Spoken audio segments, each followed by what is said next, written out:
Hola chicas y chicos, ¿cómo están el día de hoy? Bienvenidos una vez más a mi canal. Mi nombre es Angie y el día de hoy estaremos reaccionando al episodio 10 de I Feel Your Linger in the Air. Y estamos cada vez más cerca al final, chicos. El episodio pasado, ¿en qué terminó? En la cena esa, en la que John pues aparecía con... no me acuerdo su nombre, pero me acuerdo que su apodo era la Reina Verde. Y al parecer iban a hacer alguna representación de cómo pasó algo. Creo yo, o sea, por la manera en que John dijo eso en los adelantos, creo que podría ser que finalmente estén desenmascarando a Robert y todo lo que hizo, no lo sé, porque John dijo algo como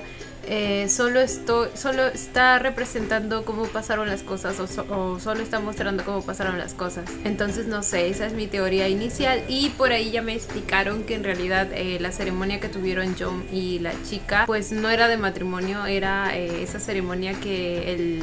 monje les había recomendado hacer antes de casarse. Entonces pues aún no están casados, lo cual pues tiene mucho más sentido para que luego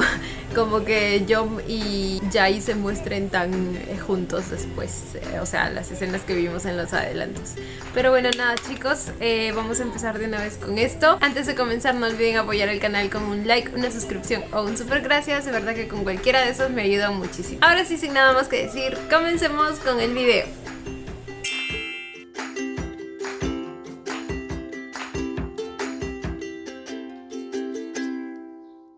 A ver ese tal regalito.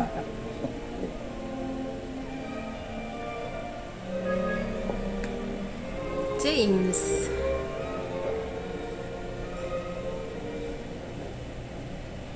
Hoy espero que él también encuentre a alguien que pueda recibir su amor. ¿Será ese el indicado?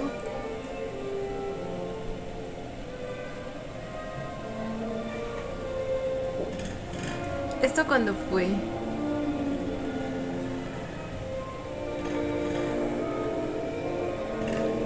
¿Ese es John? Si es que es lo que les dije, o sea, lo que estaba sospechando de que la representación que va a hacer es sobre lo que pasó con Robert, ya me imaginaba yo que para eso antes tenía que hablar con James y creo que el que acaba de llegar es precisamente John. Porque es la única manera de que él sepa todo, ¿verdad?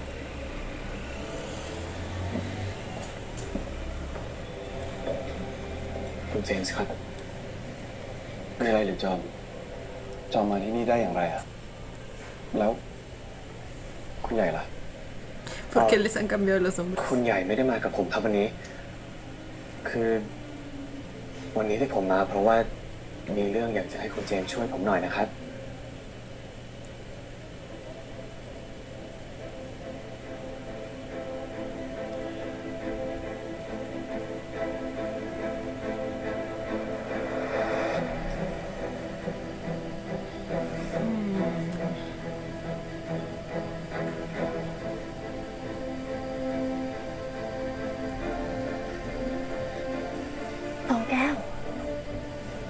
น้ำพึ่งเป็นจากไหนพ่องเจ้าโรเบิร์ตยังไม่มาใช่ไหม A este punto ya se llevaron a May, ¿verdad? ¿O es precisamente esa noche? มันเป็นงานเลี้ยงของผู้จัดการปาไม้ที่ยิมคาหน้าแล้วคนเรื่องพึ่งเราต้องกังวลเนอร์แต่เฮากับมันแน่ใจนะว่าคนอย่างมันจะไว้ใจคนในเงินของปู่เก่าได้เหมือนมดใดพองแก้วว่าแต่ของที่เธอให้ฉันหาน่ะหน้าตาแบบนี้ใช่หรือไม่ ¿Lo encontró? Ahí está todo. แม่นเจ้าคุณเรื่องพึ่ง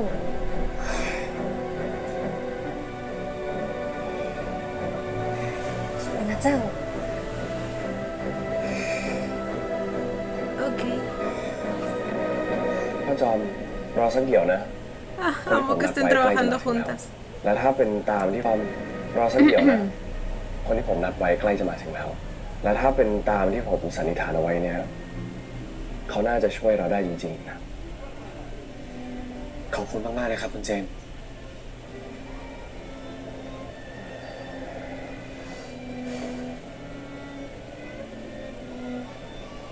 จอมมันคงเจ็บมากเลยสินะป้าจอมนะ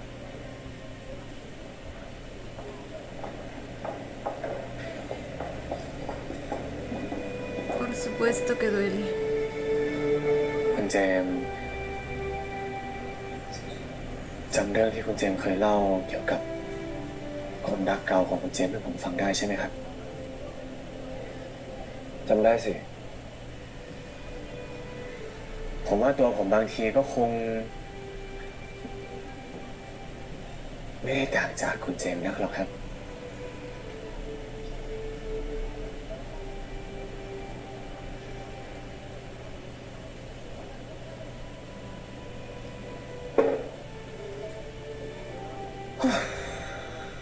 พอทุกครั้งที่ผมรักใครขึ้นมาจริงๆปุ๊บนะ มันก็จะชอบมีเหตุการณ์บางอย่างที่แบบมาหยุดความรักของผมไว้ตลอดเลย ก็จะทำให้ความรักของผมไปต่อไม่ได้ทุกครั้งเลยนะครับ แล้วตอนนี้มันก็เลยทำให้ผมคิดว่าบางที ผมอาจจะไม่ได้เกิดมาเพื่อได้รักใครก็ได้ แล้วบางทีก็คิดเล่นๆนะครับว่า ถ้าสิ่งศักดิ์สิทธิ์มันมีจริงแล้วก็เขาคงสาปแช่งให้ผมไม่รักใครหรือเปล่าก็ไม่รู้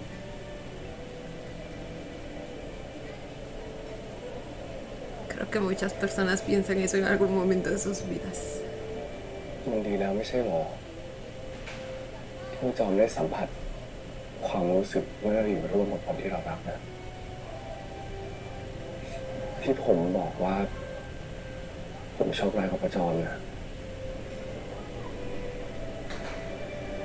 ก็เพราะว่าผมไม่เคยได้สัมผัสมันต่างหาก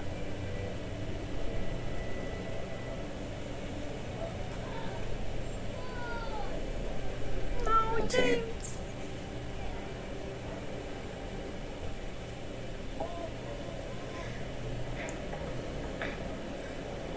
มิสเตอร์เจมส์ Oh, estaba llorando, John. มาแล้วเหรอนั่นเหนียว Esa es la persona que estaba esperando, ¿verdad? Ah, no es มาแล้วเหรอนั่น este. เหนียว Ay, no, no puedo confiar en la traducción.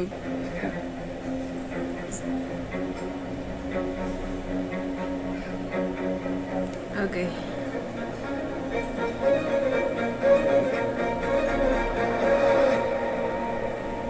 Ok.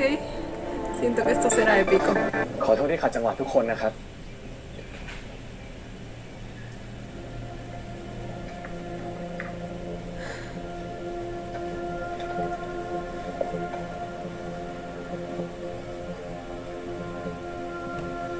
ผมจอมนะครับ ทนายหน้าหอคนสนิทของคุณใหญ่ เนื่องในวันนี้เป็นวันมงคลของเจ้านายที่ผมรัก ผมเลยได้เตรียมการแสดงหนึ่งไว้ เพื่อจะมอบเป็นของขวัญให้กับเขาครับ คุณใหญ่ยินดีรับมันไหมครับ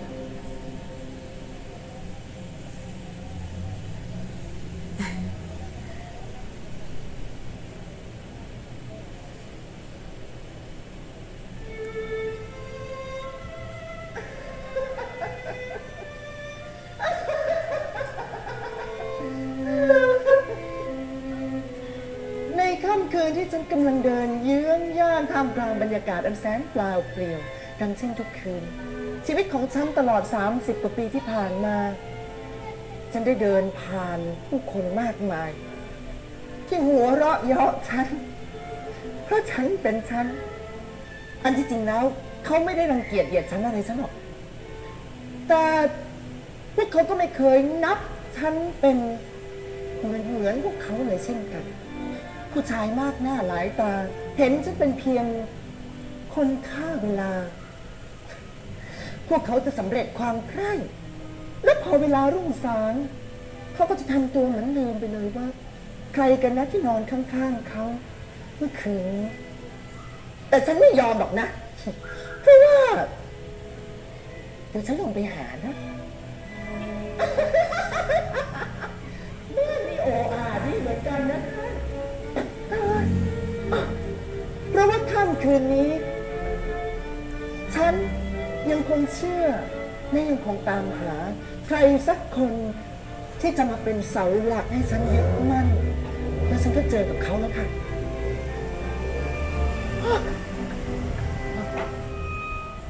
เขาเดินผ่านฉันไปด้วยท่าทีลับๆล่อๆมีเสน่ห์เหลือเกินบนทางเดินของกาดเหนือแล้วฉันก็ไม่รอช้าอะไรเลยนะคะฉันเดินตามเข้าไปด้วยใจที่มีปรารถนาอย่างแรงกล้าฉันเดินตามเขาเข้าไป เดินเข้าไปในกาดหลวงเรื่อยๆเดินตามแผ่นหลังของชายอันเป็นที่รักของฉันไปเรื่อยๆไปเรื่อยๆไปเรื่อยๆแล้วฉันก็เจอผู้หญิงคนนั้นฉันพบเขาอยู่ตรงนั้นฉันก็เลยเริ่มที่จะโยกย้ายร่างกายของฉันไปตามบทเพลงที่อยู่ในมโนจิตของฉันเองเพียงเพื่อให้เขาหันมาสบตาของฉันสักครั้งหนึ่งสบตาฉันสักครั้งหนึ่งได้ไหม แล้วทันใดนั้นในระหว่างที่ฉันเริงลีลาอยู่ แสงสีแดงก็สาดเข้ามาที่ใบหน้าของฉันทุกอย่างชะงักลงตรงหน้าของฉันเป็นเปลวเพลิงที่ลุกโชนโชดช่วงท่วมกาดหลวงแล้วฉันก็จ้องมองผู้ชายคนนั้นครับมือของเขาถือถังน้ำมันเขาจุดเพลิงแล้วก็มองเปลวไฟสีแดงอย่างสีหน้าพึงใจมากๆเลยแล้วทางเขาก็พร่ำบ่นออกมา Se los dije ที่มีอำนาจเหนือเขาที่เป็นคนสั่งการในใจของฉันก็คิดนะคะว่าไอ้คนที่มันบงการอยู่เบื้องหลังมันจะต้องมีจิตใจเช่นไรกันนะถึงได้สั่งการอะไรที่มันจันไรแบบนั้นได้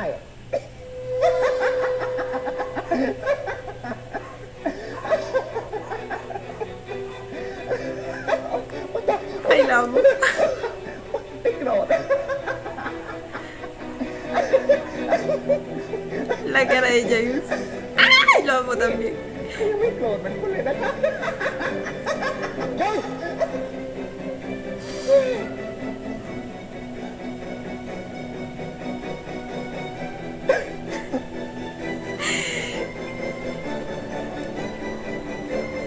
¿Cómo le quedó el ojo? นี่พวกมึงตั้งใจทำอะไรกันแน่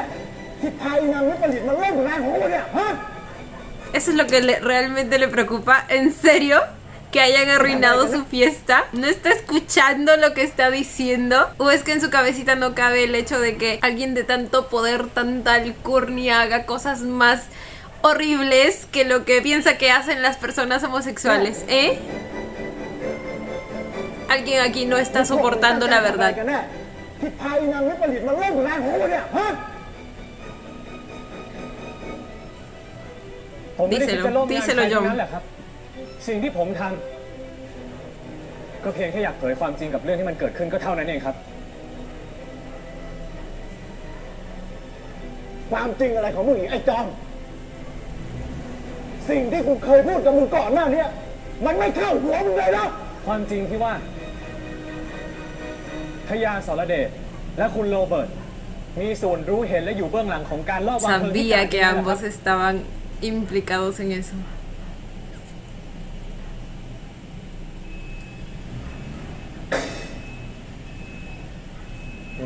พูดพล่อยๆของมึงนะ Ay, cierra el pico. No me hagas así, ¿ok? มึงนะ คิดว่าเป็นคนโปรดของลูกเขยกู แล้วกูจะไม่กล้าเหรอ ผมไม่ได้พูดพล่อยๆครับ ผมมีหลักฐาน Uf. และหลักฐานที่ว่า แผ่นกระดาษที่นายเหนียวเพิ่งให้คุณโรเบิร์ตไปเมื่อครู่นี้ครับ หลักฐานก็คงไม่สมบูรณ์ที่คิดว่าตัวเองเป็นแม่หญิงเนี่ยนะ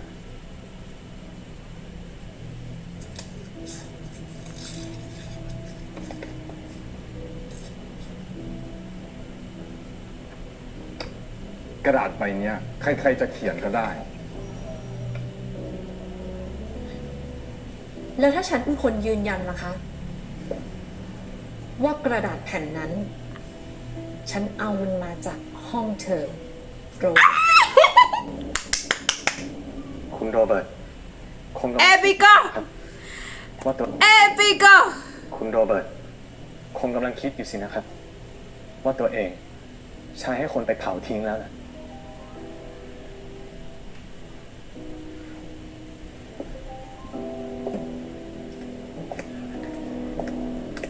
โอเคโอเค แต่แล้ว มันก็ใจตัวหนังสือเดิมแต่เฮาเป็นคนเขียนจากหอยกดจากหน้าที่ถูกฉีกขาดไป ส่วนกระดาษแต้ในเหนียวเปิ้ลกับเป็นคนเก็บได้พิการ espera que เฮามีหลักฐาน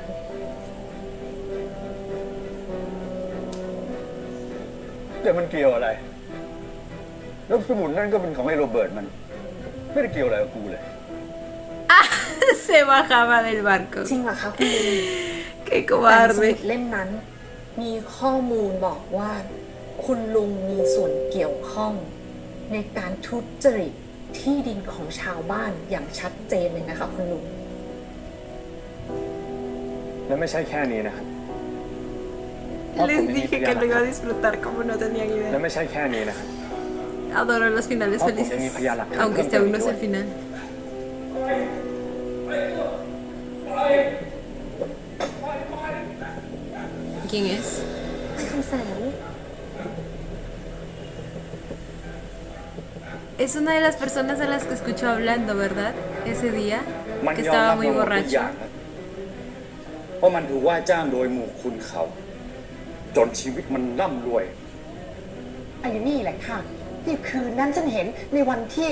ไฟไหม้กาดนะคะ ขอบคุณมากนะสำหรับความจริงนายเหนียว ถ้ามึงไม่อยากเข้าข้อกคนเดียว มึงต้องอู้ออกมาให้หมดกูอย่างบัดเดียวนี่ คุณโรเบิร์ตกับพยาสรเดชเป็นคนจ้างวาน แต่แป้ครับ ที่ผมทำไปเพราะเปิ้ลท่านเอาสตางค์ให้ผมสุมาครับอย่าให้ผมต้องติดคอกเลย เป็นไงล่ะครับ พยานหลักฐานชัดเจนขนาดนี้ จะแก้ตัวไปทางใดกันอีก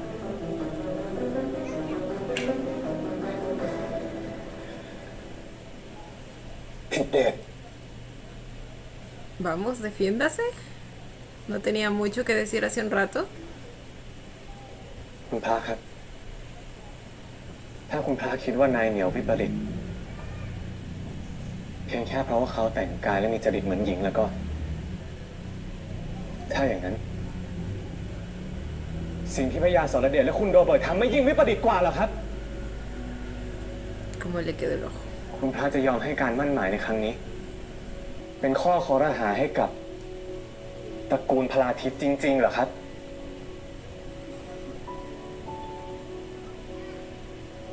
ผมขอร้องนะครับคุณพระช่วยพิจารณาอีกสักครั้งเถอะนะครับ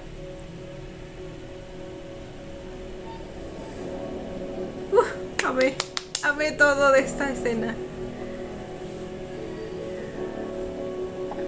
Amo aquí.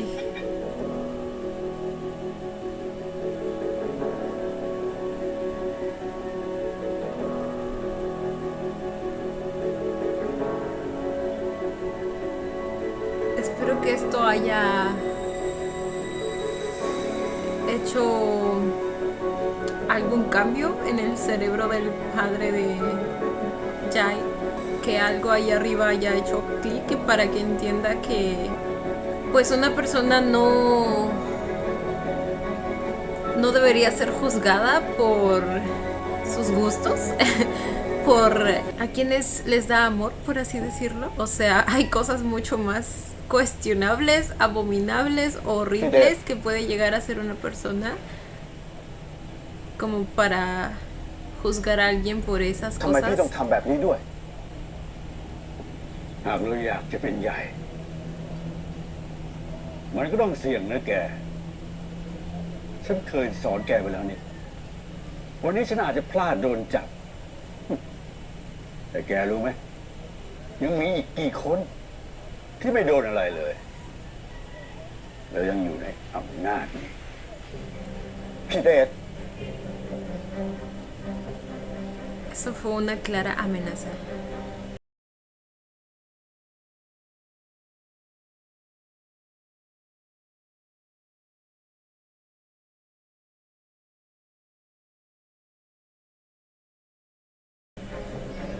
Que te vaya bien en el infierno. No, bien no. Que te pudras en el infierno.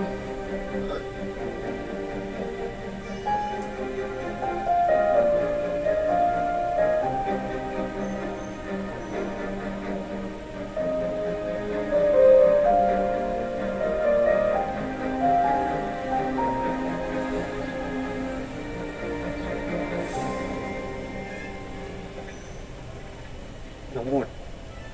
คะพี่ใหญ่ พี่เสียใจด้วยนะ กับเรื่องที่เกิดขึ้น Y ella está ไม่เป็น toda ไรเลย feliz. ค่ะพี่ใหญ่ บุตรก็พอจะทราบเรื่องของคุณพ่อมาอยู่แล้วบ้าง และอีกอย่าง Sabía บุตรเอง eso. ก็เบื่อจะเล่นบทเป็นกุลสตรีมาเต็มทนแล้ว หลังจากนี้จะได้ใช้ชีวิตเป็นของตัวเองสักที Oh, ya entiendo por qué está tan feliz. Y bueno, sí, con un padre como ese. ตัวคุณบุตรเองก็ไม่ได้คิดอยากจะมั่นหมายกับ O sea, también me sorprende porque Claro. pensé que a ella sí le gustaba เปล่าหร ya. อกพ่อจอม ถึงฉันจะเป็นสาวแล้ว ก็ไม่ได้อยากรีบแต่งงานออกเรือนเหมือนคนอื่นหรอกนะ Oh. เรื่องใหญ่ผ่านไปแล้วนะคะพี่ใหญ่ อย่างไรต่อจากนี้ ก็ดูแลคนรักของตัวเองให้ดีนะคะ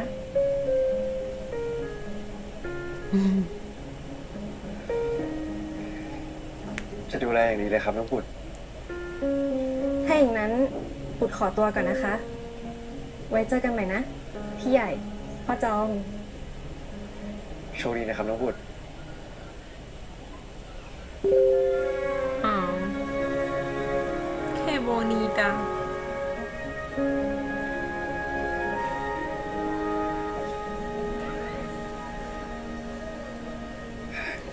¿Y esos dos? ¿Será que al final sí terminan juntos? ¿En esta vida y en la siguiente?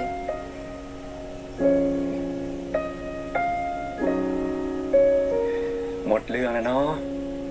ฟองแก้วเอ๋ย อ้นกลับไปเสียทีนะอ้าย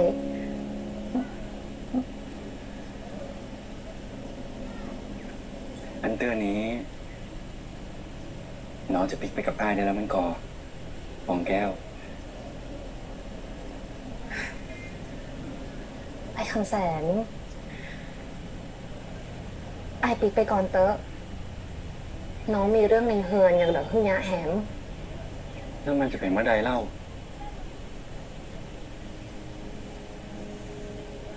อายอดทนรออย่างที่ผ่านมานี่มันบัดได้หรอกนะฟองแก้ว บานานดอกอ้าย น้องสัญญา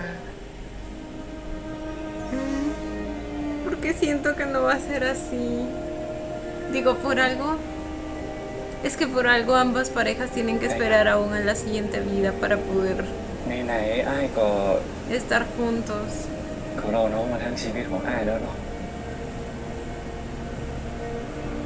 อัน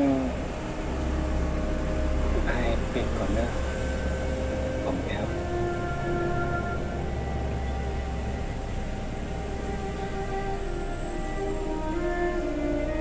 Siento que va a haber algo y probablemente tenga que ver con la amenaza que hizo el tío Dech.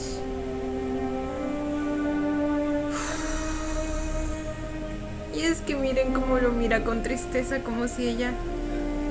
también lo supiera en su corazón.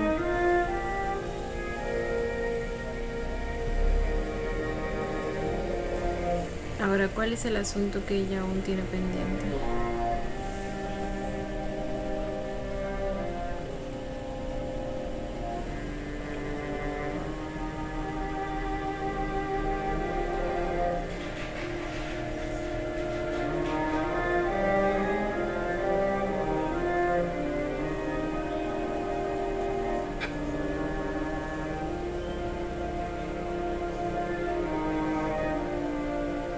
ๆ คุณเป็นอะไรอ่ะ ไม่เหมือนคุณที่ผ่านมาเลยนะ ฉันน่ะ มันอ่อนแอกว่าที่แม่แกไข่คิดเอาไว้เยอะ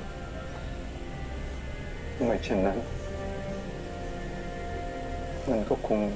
ไม่เกิดเรื่องนี้ขึ้นหรอก ถูกแล้วล่ะค่ะ ที่คุณจะกล่าวโทษตัวเอง ความทะเยอทะยานในอำนาจของคุณน่ะมันสูง Por fin le dice sus verdades. แล้วมันก็แลกมา ด้วยความทุกข์ของลูกเราทั้งสองคน ที่ไม่ใช่ว่าจะมาซ้ำเติมใช่ไหมไม่แค่ไข่ Está aquí Sí me para dices que ahorita. le abra los ojos. แต่ฉันพูดจากับคุณสุภาพกว่านี้ไม่ได้นะ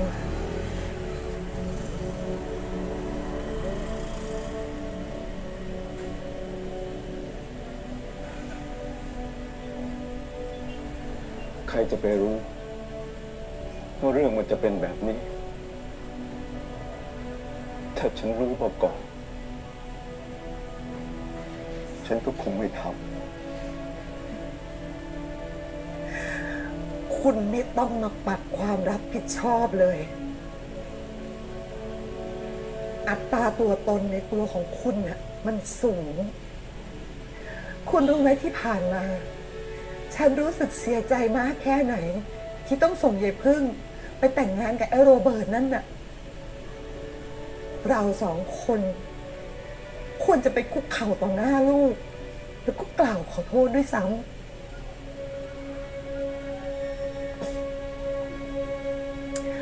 Deberían. Todo lo que tuvo que pasar la pobre. 20 กว่าปีที่ผ่านมา ฉันยอมเป็นภรรยาที่นิ่งเฉย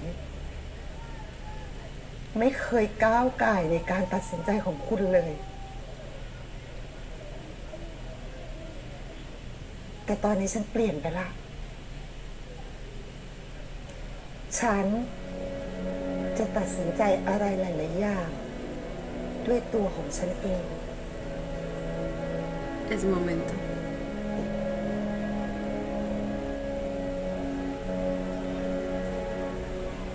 Muchas gracias por dar ese paso.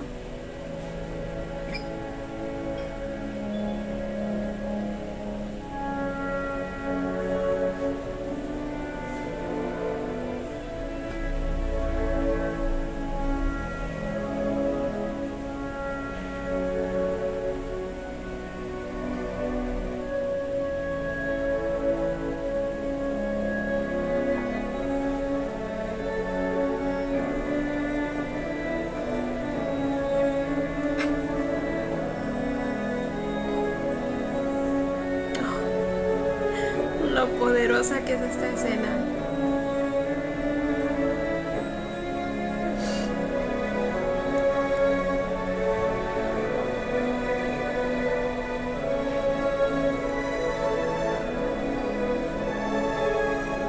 Uf, es que hasta la música, güey, todo es arte en esta serie.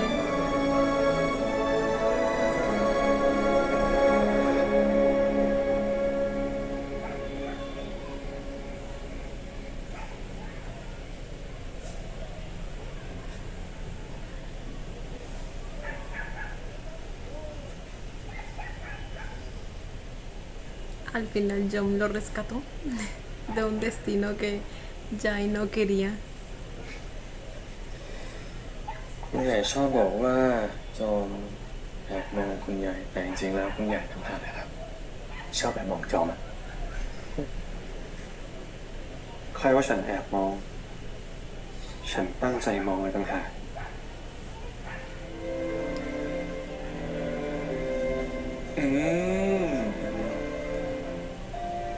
เดี๋ยวนี้ร้ายไม่เบานะครับคำพูดคำจาไม่เห็นจะเหมาะกับคำพูดของเด็กอายุ 20 ตรงไหนเลย Ay, es que siempre me olvido de la edad real de Jai. Es tan joven. Es menor que แล้ว yo. ใครว่าฉันเด็กกันล่ะจริงๆพ่อจอม น่าจะรู้ดีที่สุดนะ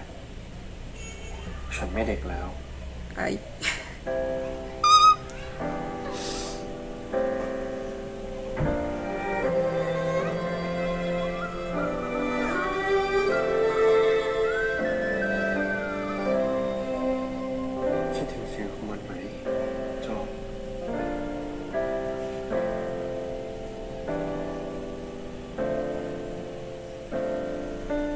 สิครับ ก่อนหน้านี้มันเต้นช้าลงไปมาก อ๋อ จนฉันคิดว่า มันจะไม่กลับมาเต้นรัวแบบนี้อีกแล้ว เธอรู้ไหมหัวใจสองเราผูกกัน Ahí voy yo de nuevo. ว่าเธอกับฉันหวนพบคืนวันกลับมา Yo también los extrañé juntos.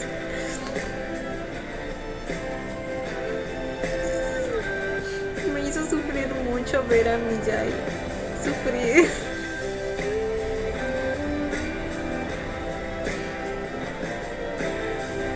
Oh my god, el besote.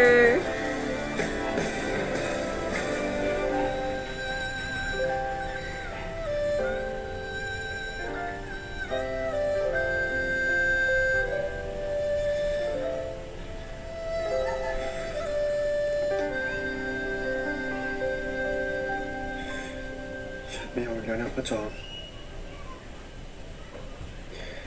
Así como. ฉันจะไม่ยอมให้เรื่องของเรากลับมาเป็นแบบนี้อีกแล้ว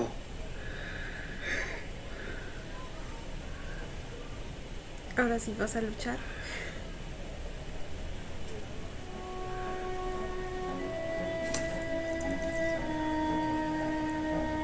Ay, ay, ay.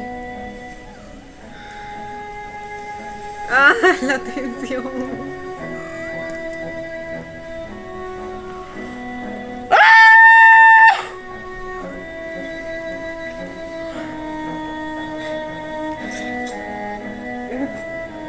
ไม่ใหญ่ทำอะไรครับ ฉันก็เพียงทำในสิ่งที่คนรักควรจะทำก็เท่านั้น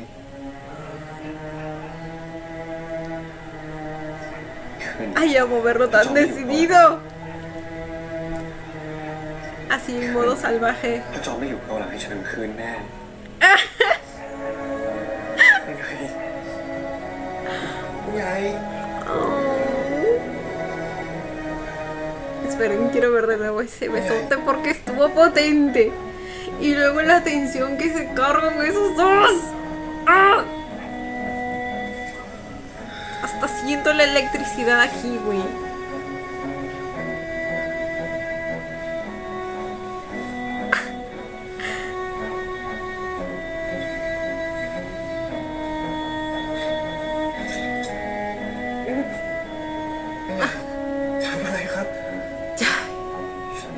Es que ya. ในสิ่งที่คนรักควรจะทำก็เท่านั้น คืนนี้ถ้าจอมไม่อยู่เกาหลังให้ฉันคืนแน่ไม่ไง Ese rascarme más bien sonó como arañarme la espalda, güey.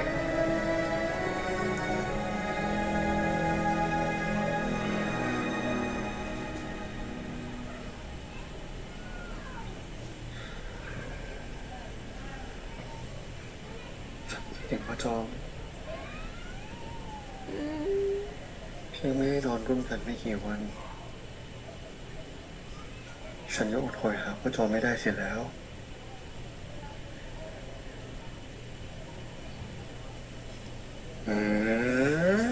La cara de ella, de ellos.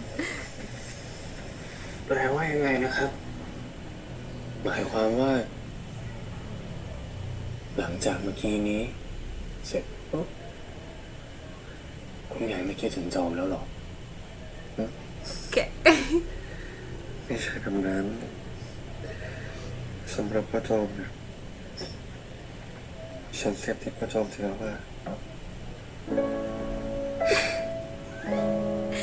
Yo soy adicta a Jai. ¡Ah! Lo amo mucho.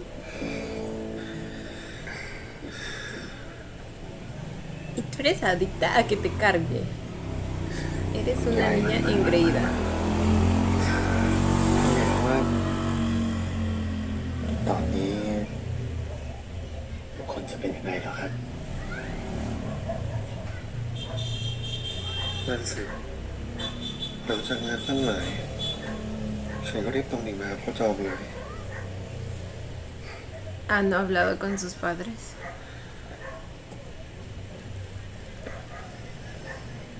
คุณยายรู้สึกยังไงล่ะครับ ตอนที่เข้าพิธีนั้นนะ ฉันไม่รู้สึกอะไรเลย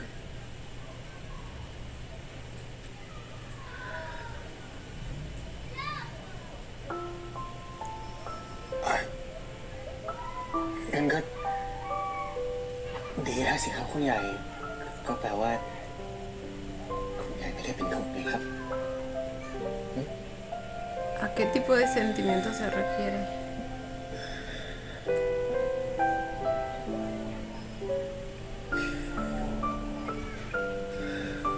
¿Por qué las caritas?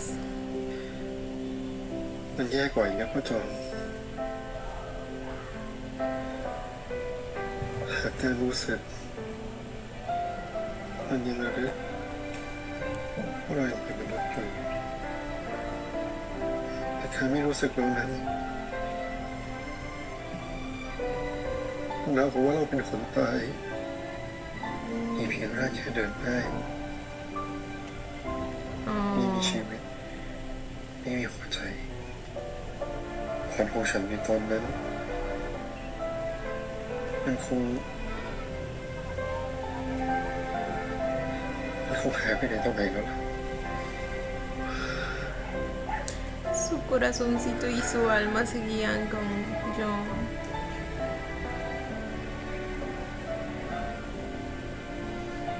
Y eso era lo que estaban a punto de quitarle. O sea.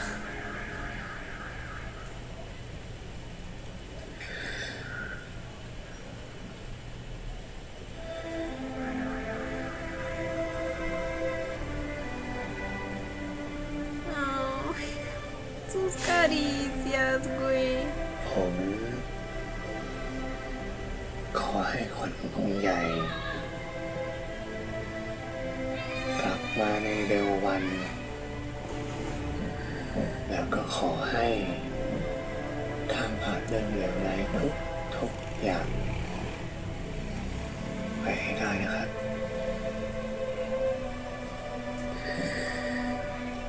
เพียง Pero ya hay dos llores que lloro. No, su lagrimita, güey.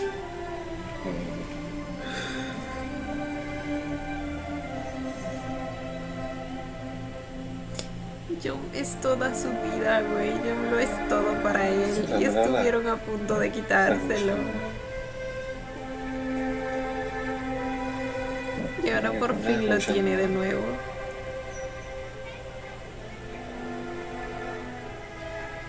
ฉันเคยบอกพ่อจอมว่านี่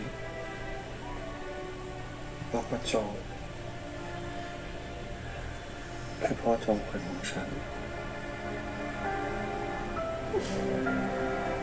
¡Ay, qué bonito!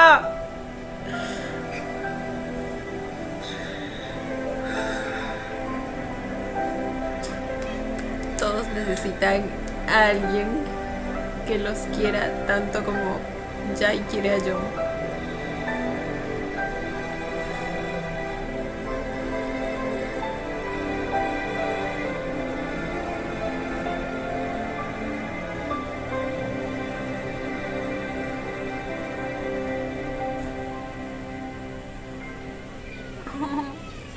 La calma y la paz y la tranquilidad que me transmitió esa última toma. La calidez también. Ambos siendo la zona segura del otro.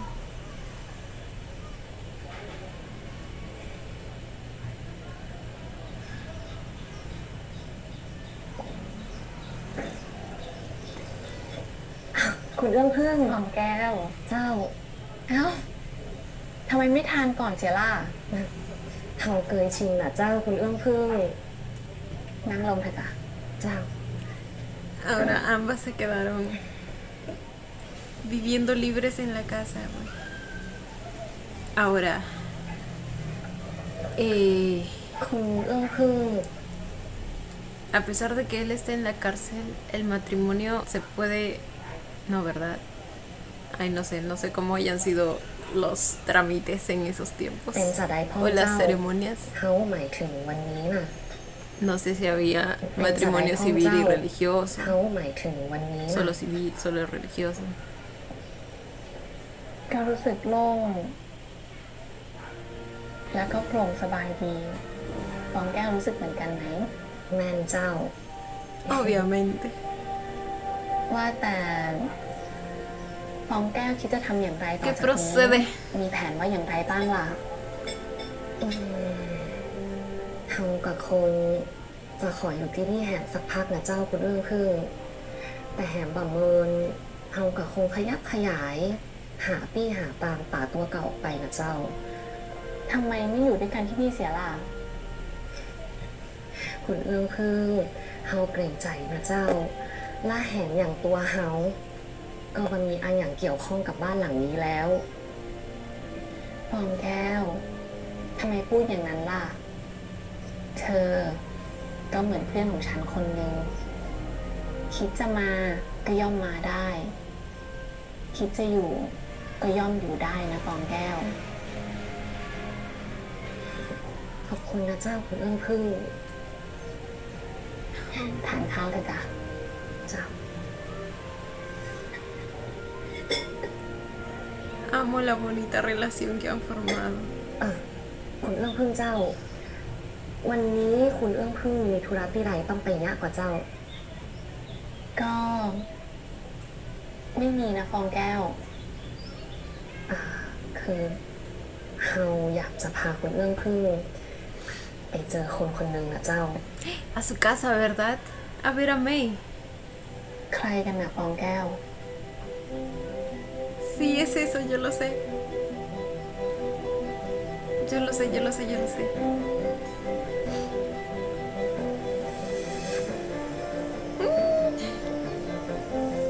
Porque te amo.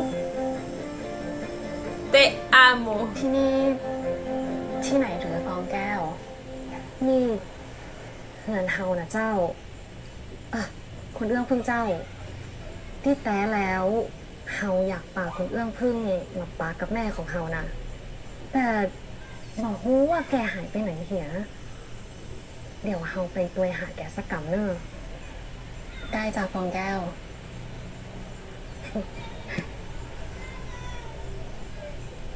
La batería. เอ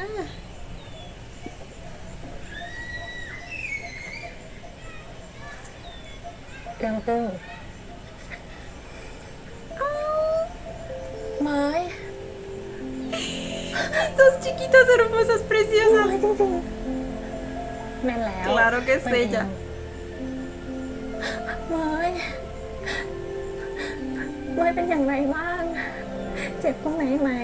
สบายดีหรือเปล่า มันเป็นหยัง เฮามาเป็นอะไรอย่างแล้ว แม่ฟองแก้วเปิ้นพอกอยเขาอย่างดี ตัวปะต้องโตตัวเก่าเนอะเปิ้นเข้าใจกูยัง เป็นหยัง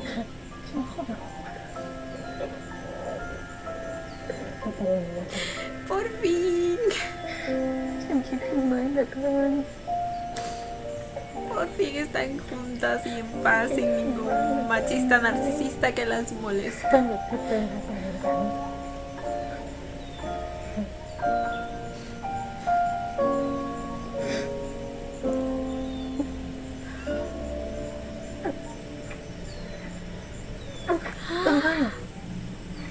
เป็นอะไรอย่างนะ No me jodan.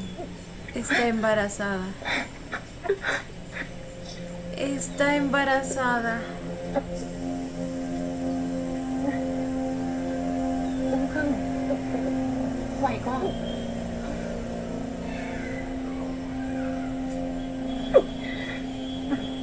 เกิดอะไรอย่างขึ้นน่ะ มาหุ้งเหมือนกัน อยู่ๆเรื่องพึ่งกับพระอืดพระองค์ เหมือนคนขยะห้า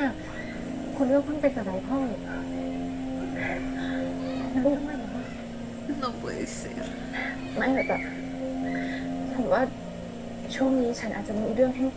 กังวลเยอะไปเสียหน่อยอ่ะ ฉันว่า พาฉันกลับบ้านก่อนเถอะนะมือ Y por una violación.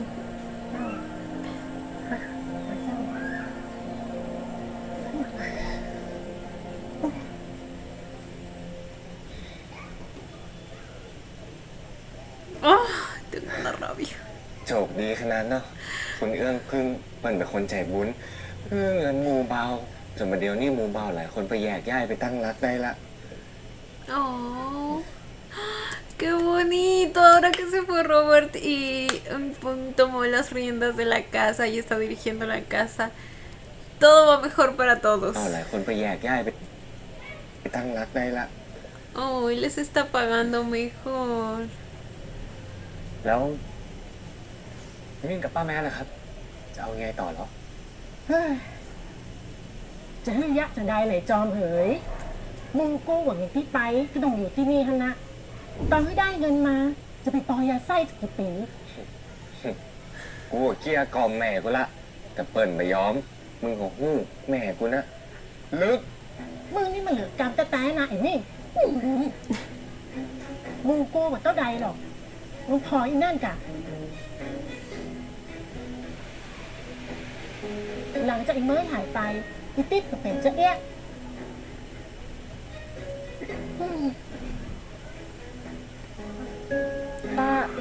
ป้าเป็นอะไรอย่างคะ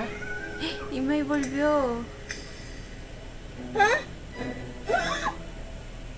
อีไม้เป็นมึงตั้งแต่กัน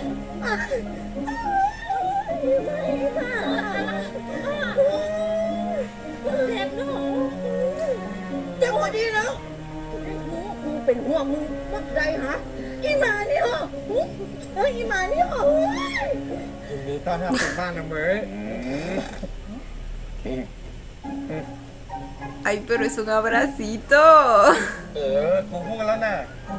แอบเพื่อนกันนะอย่างมึงก็เนอะประจอม Ay, Mai está muy feliz. Mai, digo Ming.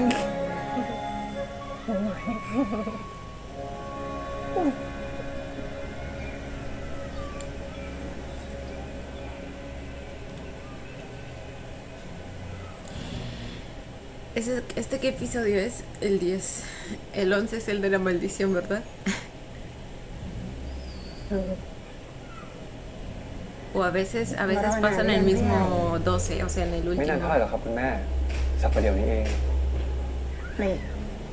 ไปเอาน้ำชาชั้นทีแล้วก็เอาน้ำลอยดอกมะลิเย็นๆมาให้พ่อใหญ่ ได้ค่ะคุณหญิง เป็นอย่างไรบ้างพ่อใหญ่ ผมสบายดีครับ แล้วคุณแม่ล่ะครับ เป็นอย่างไรบ้าง แม่ก็สบายดีตามอัตภาพ De hecho, mucho mejor también supongo ahora últimamente,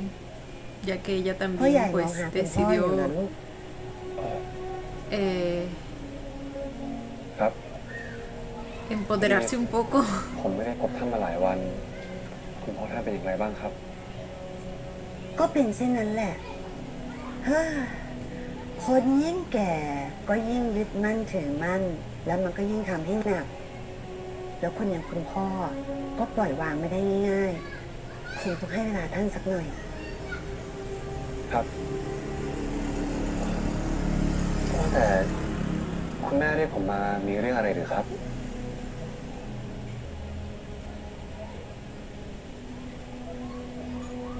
ขอบใจมากนะแม่พริก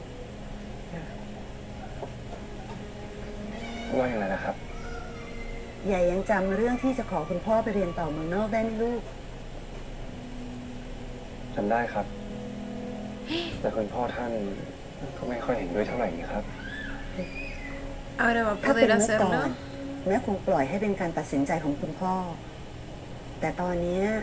ทุกสิ่งทุกอย่างมันเปลี่ยนไปแล้ว แม่อยากจะตัดสินใจเกี่ยวกับเรื่องของลูกๆด้วยตัวแม่เอง คุณแม่หมายความว่าอย่างไรหรือครับ Te va a dejar ใหญ่ยังอยาก ir. จะไปเรียนต่อเมืองนอกไหมลูก อยากครับ งั้นก็เตรียมตัวไว้เลย อีก 3 เดือน แม่จะจัดการให้ทุกอย่าง ริงนะครับคุณแม่ Estoy muy feliz por Jack. จริงสิลูก No. ¿Y yo? ¿Será que puedo ir con él? No creo que eso ใจ pase. ยิ้มแก้มปิดเลยนะ Quizá eso es lo que los vaya a separar ahora.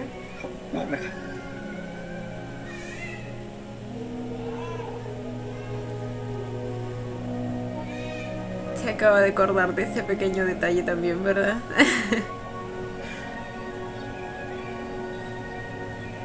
พ่อจอมจ๋าคุณยายเดี๋ยวคนอื่นเห็นนะครับนี่ Se merece todo. Mi Jai se merece todo. เดี๋ยวคนอื่นเห็นนะครับนี่มีอะไร Amo เนี่ย que por fin ฉันดีใจเนี่ย ดีใจ esté obteniendo lo que ฝัน tanto ของฉัน quería. มันจะกลายเป็นจริงแล้วนะ เรื่องอะไรเหรอครับ ฉันจะได้ไปเรียนต่อแล้ว ดีใจด้วยนะครับคุณยายแล้วอีกนานแค่ไหนแล้วครับถึงจะได้ไป อีก3 เดือน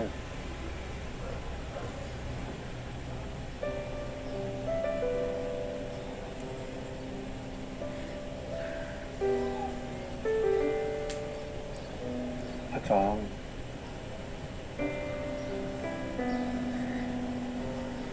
น่าเสียเชียว กลัวเหงาหรือ ไม่ใช่อย่างนั้นหรอกครับ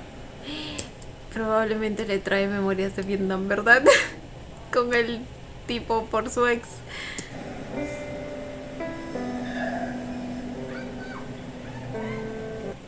Sí. Es exactamente la misma situación, โดนจับ probablemente. ได้ซะนะ Pues aún queda ese miedo. ต้องมีนิดหน่อยอยู่แล้วหรือเปล่าครับ ฉันไปไม่กี่ปี พ่อจอมคอยฉันที่นี่นะ Ok. เรื่องนั้นจอมยังไม่แน่ใจนะสิครับ พ่อจอมจะไปไหน ก็เผื่อความจำจอมกลับมาแล้วต้องกลับบ้านไงครับ ส่วนพ่อจอมหนีไปเตลิดไม่ยอมกลับ ฉันจะไปหาทนายหน้าหอจากที่ไหนกัน แหมคุณยายจอมว่างานที่จอมทำอยู่เนี่ย หาคนมาแทนง่ายจะตายครับ คนที่รู้หนังสืออ่านออกเขียนได้เนี่ย มีเยอะแยะไป ฉันไม่หาหรอกไม่มีใครมาแทนพ่อจอมขวัญของฉันได้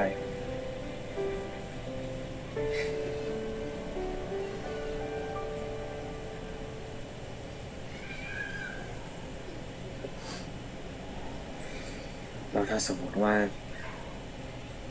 มันเป็นเรื่องที่ทำให้จอมต้องกลับ โดยที่เลือกไม่ได้ แล้วก็ไม่รู้ด้วยว่าจะกลับมาได้อีกหรือเปล่าเนี่ย คุณยาย จอมพูดอะไรเนี่ย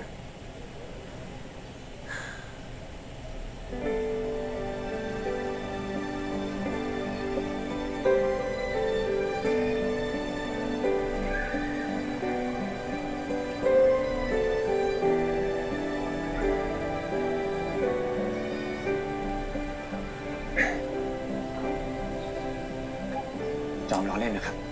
Es que sí podría pasar. จอมพูดเล่นแบบนี้นี่เลยนะ Solo que Jai no lo sabe. จอมไม่พูดนะ คุณยายเข้าไปอาบน้ำก่อนนะครับ เดี๋ยวจอมเตรียมน้ำมันให้ El famoso aceite. ยุ่งเยอะ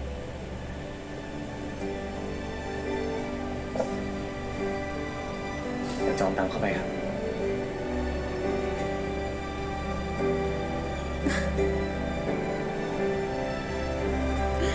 Creo que ya sé por dónde va esto.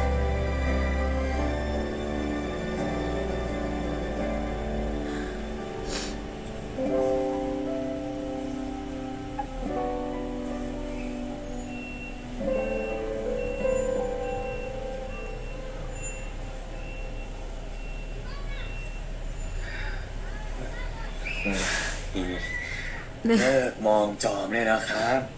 No nos dejas trabajar en paz. ไม่ได้หรอกเมื่อครู่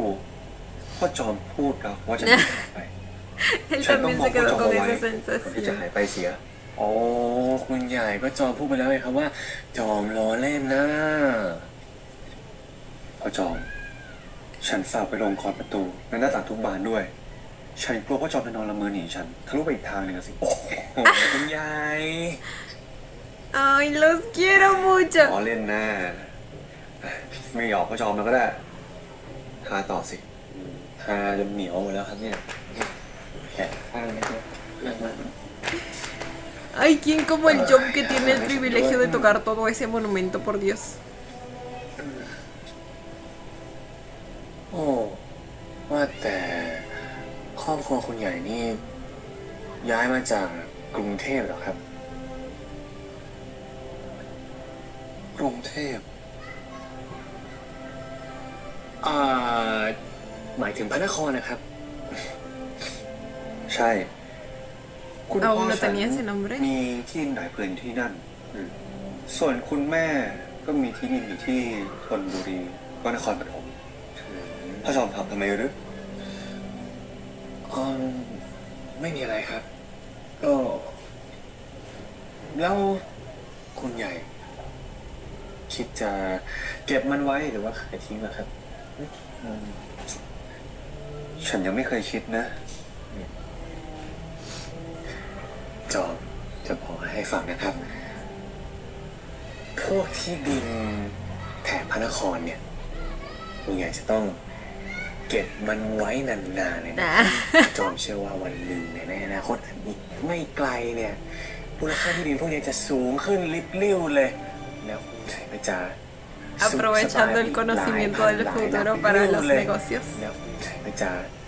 สุขสบายไปอีกหลายพันหลายล้านเท่าเลยครับถ้าเกิดคุณใหญ่ฟังคำแนะนำของจอม พ่อ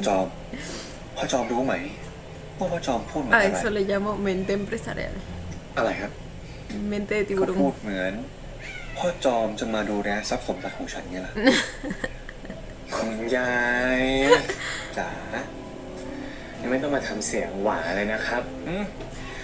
จอมไม่ได้หมายความอย่างนั้นซะหน่อย ที่จอมถามก็แค่อยากรู้อย่างนั้นแหละสุดท้ายแล้วที่ดินของบ้านคุณใหญ่ไม่เกี่ยวอะไรกับจอมอยู่แล้ว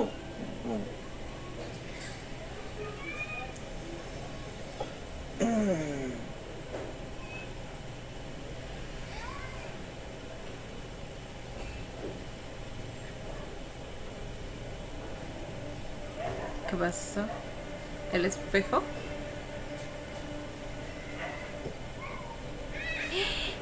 No me jodas. Está desapareciendo.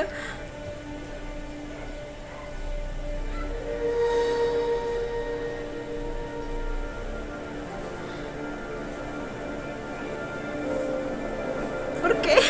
ตาลีแล้วจอมอุ๊ย ¿Será que ya โอ้ยผม cumplió เลอะเทอะหมดเลยครับคุณยายพ่อจอม su misión แก aquí? ล้งฉันเหรอไม่ได้แกล้งครับจอมไม่ได้แกล้งจอมไม่ได้แกล้งคุณใหญ่ไม่เอาคุณใหญ่ไม่เอาเดี๋ยวเตียงเลอะคุณใหญ่ไม่เอาเดี๋ยวเตียงเลอะไม่เอาจอมไม่ได้แกล้งคุณใหญ่โอ้โหจอม Pues, estoy preocupada. จะหนีไปไหน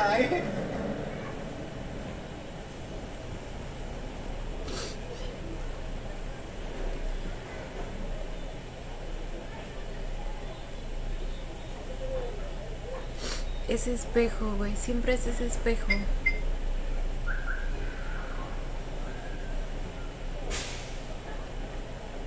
Ahí es donde ve todo lo que tiene que ver con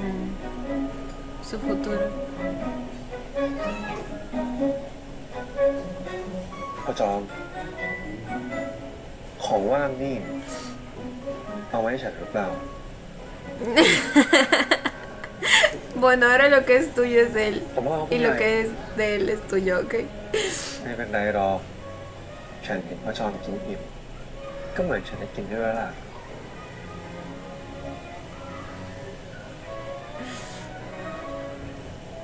ไปสิ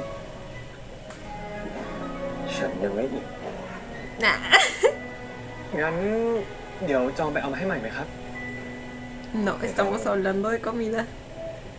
ฉันอยากจะชิมรสมันปากวันนี้ปากเลย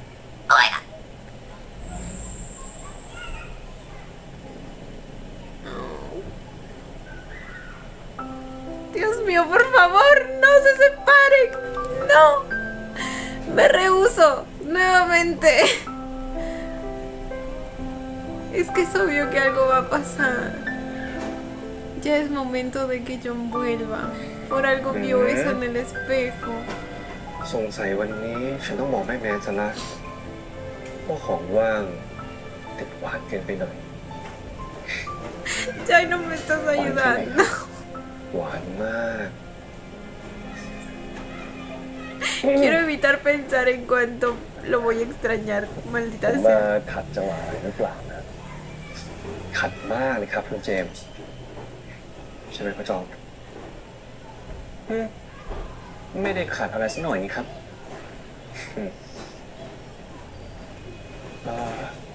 คุณเจมส์มาหาผมเหรอครับ ใช่ครับ พอดีผมมีเรื่องจะปรึกษานะ เรื่องอะไรกันอยู่ครับ งั้นพ่อจอมไปรอในโรงเรียนก่อนได้ไหมเดี๋ยวถ้าเสร็จแล้ว ฉันจะให้คุณใหญ่ตามไปหาพ่อจอมได้ไหม Qué amable manera de votarlo. ได้สิครับ เดี๋ยวเสร็จแล้ว ฉันจะได้ไปหา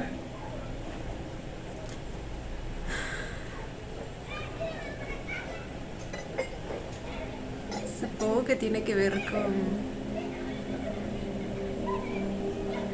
Robert y ese asunto.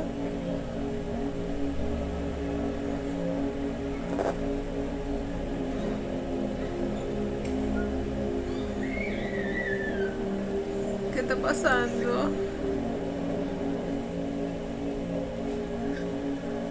มีเรื่องอะไรหรือคุณเจมส์เหตุใดจึงทำหน้าเสียเช่นนั้น คุณใหญ่เชื่อเรื่องเร้นลับหรือสิ่งที่วิทยาศาสตร์ไม่สามารถอธิบายได้ไหมล่ะ คุณใหญ่จำงานเลี้ยงเลื่อนขั้นของคุณพระที่ผมไปถ่ายรูปให้ได้ไหม ที่งานนั้น มีอะไรผิดแปลกไปหรือ ผมมีสิ่งหนึ่งที่อยากให้คุณใหญ่เห็น ¿Es la foto que le sacó a John? รูปใครนะครับ ผมมองไม่ออก แล้วถ้าผมเดินทางมาถึงที่เนี่ยไปยื่นรูปใบนี้ให้คุณใหญ่ดูคุณใหญ่คิดว่าคนในรูปคือใครกันนะ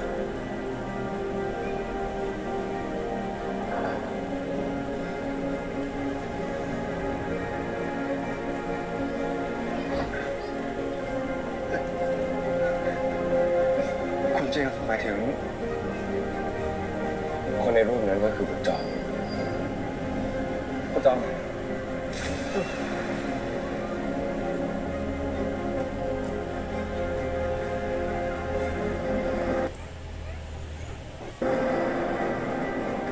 Ok. นี่มันเกิดอะไรขึ้นนะครับ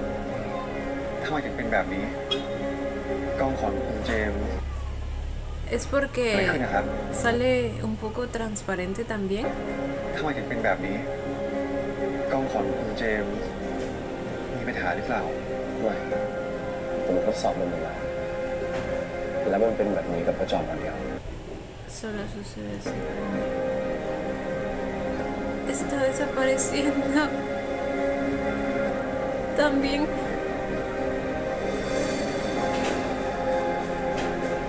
No, por favor, no ahora.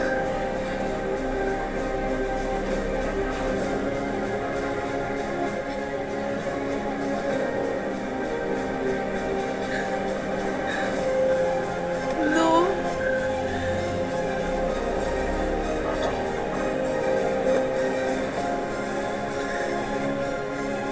No me quiero ir, señor Stark, no. จอม จอมเป็นอะไรหรือ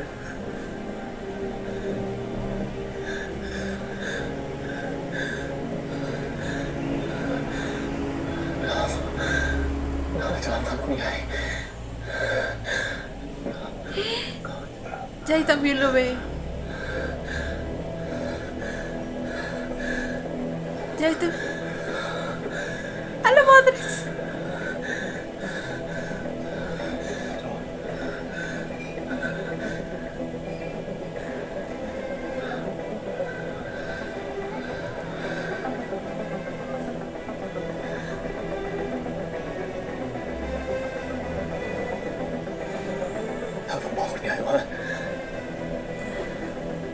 Se lo va a decir. ผมไม่ใช่คนของที่นี่แต่ย้อนเวลามาจากอนาคต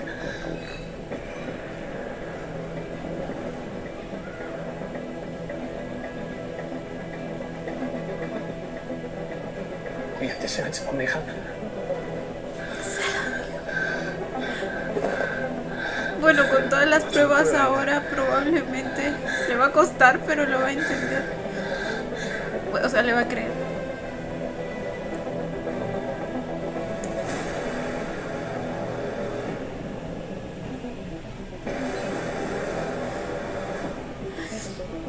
Ahí va a terminar, ¿verdad? ผมว่ามันอาจจะเป็นสัญญาณเตือนสำหรับอะไรสักอย่างก็ได้นะ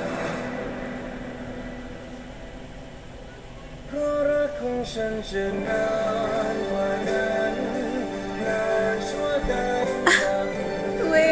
el pánico que me entró cuando lo vi desapareciendo. Porque pensé que se iba a ir ahí mismo, güey. Pero al parecer va a tener como algunos segundos. No sé si segundos, o sea, quizá unos días.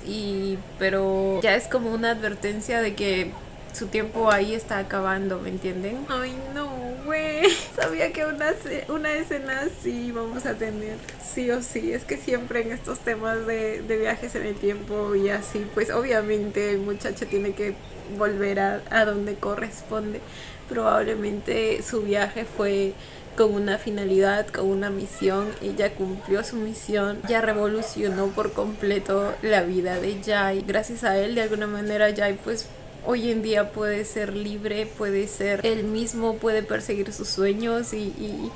ahora... Lloro. Pero bueno, chicos, este fue el episodio 10 de I Feel Your Linger in the Air. Cada vez más cerca al final. Solo nos faltan 2 episodios y uno que es el especial, que por cierto por ahí me dijeron que no está disponible para los fans internacionales, que solo salió en Tailandia. Güey, ¿cómo es posible este suceso? Qué falta de respeto es esa. Esperemos que en algún momento pues se abra, o sea, que esté disponible para los fans internacionales también. A ver, chicos, pues el episodio de hoy empezamos potente con la escena del descubrimiento de todo. O sea, todo salió a la luz, todas las fechorías del tal Robert y el tío Dech salieron a la luz. Sabía que esos dos estaban confabulados. Obviamente si son la misma clase de persona, la misma basura. Amé la manera en que John y James decidieron hacer esto con la ayuda de la Reina Verde. Y es que ver las caras de humillación en esos dos y tratándose de defender con cada cosa que podían, pero al mismo tiempo inmediatamente John y James y todos, casi todos ahí sacaban un nuevo argumento para refutar eso. Es que a mí fue simplemente épico. E incluso en Pung, luego Fonkeu, incluso Kamsam apareció ahí al último. Es que no, fue demasiado.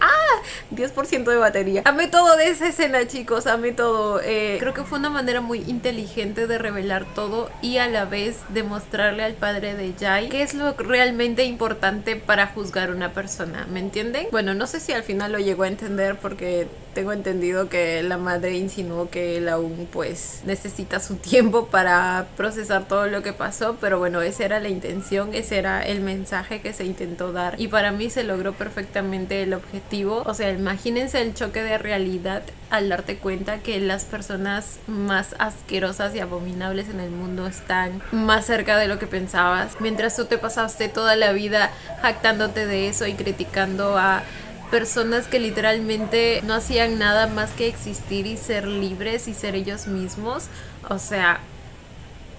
se le ha de haber caído la cara de vergüenza al señor ese y espero que realmente lo haya sentido así, porque es que se lo merece. Me alegró ver también a la mamá de Jai pues empezando a empoderarse, a tomar las riendas de la casa también, a tomar sus propias decisiones. Le dijo muchas de las verdades al señor ese. lo egoísta que había sido todo este tiempo. Creo que le dijo todo lo que muchos de nosotros pensamos y me alegra, o sea, me satisfizo totalmente esa escena. Y bueno, gracias a todo eso, por fin los volvimos a tener juntos, a mi Yomi, a mi Jai. Tuvieron su reencuentro con Delicioso incluido. Obviamente ya tocaba, o sea, imagínense después de todo el tiempo que han estado separados, aunque no fue mucho la verdad, pero imagínense, Jai tenía, o sea, Jai ya se había resignado ante la idea. Él realmente pensaba que no iba a poder volver a ser feliz. Todo el dolor que él sintió en ese momento realmente merece ser compensado como una escena como esa. Y bueno, tuvieron sus momentos juntos, también se reencontraron, mejor dicho, Fonkeo y Unpung, güey. Creo que es obvio que está embarazada. Y obviamente es del pinche de Robert. Ay, no puedo creerlo, que hasta en la cárcel sigue jodiendo. Y encima es producto de una violación. Ella también tenía sueños, güey. Ella también tenía sueños. Ella también quería seguir estudiando y yo tenía la esperanza de que ella también, al igual que Jai, pues pudiera seguir haciéndolo. Pero bueno, quién sabe, y aún es posible con la ayuda de Mei o no sé. Recordemos que ahora pues su mamá también, yo sé que la voy a apoyar, está más abierta a eso. No sé, yo solo quiero que Unpung sea feliz, güey, o sea, ya es tiempo. Ahora, conociendo su personaje, pues yo creería que va a recibir al niño. O sea, obviamente le va a chocar, pero creo que va a decidir tenerlo. Igual en esos tiempos no sé si había otra opción, pero pues si es que decide tenerlo, ella obviamente le va a dar todo el cariño que tiene para dar. O sea, ella es una persona bastante llena de amor, de luz. Eso es lo que irradia. Y bueno, por último, el tema de que John, al parecer, pues como les dije, ya cumplió su misión y al parecer es hora de que vuelva a su tiempo. Está empezando a desaparecer en los espejos, en las cámaras. Finalmente le dijo la verdad a Jai y creo que fue el momento adecuado. O sea, después del miedo que sintió de desaparecer así nada más, definitivamente creo que ya tiene que decírselo. Obviamente Jai quedó en shock, o sea, imagínense enterarse de algo así, pero afortunadamente él lo vio con sus propios ojos, ¿saben? O sea, va a ser más fácil que le crea después de procesar todo, obviamente. Lo vio en la cámara, lo vio en el espejo también. Así que nada, chicos, vamos a ver cómo resulta eso. Un episodio más que resultó siendo arte, como siempre les digo. Cuéntenme ustedes también qué pensaron cuando lo vieron. Yo como siempre les estaré leyendo. Y bueno, chicos, esto ha sido todo por el video de hoy. Espero que les haya gustado. No olviden darle la manita arriba y suscribirse si les gustó el video. Si les gustó mucho, ya tienen el botón del super gracias activado por si quieren colaborar con el canal. Obviamente solo si lo desean. Ya los estaré viendo en un próximo video. Bye. Los quiero. No olviden seguirme en Instagram.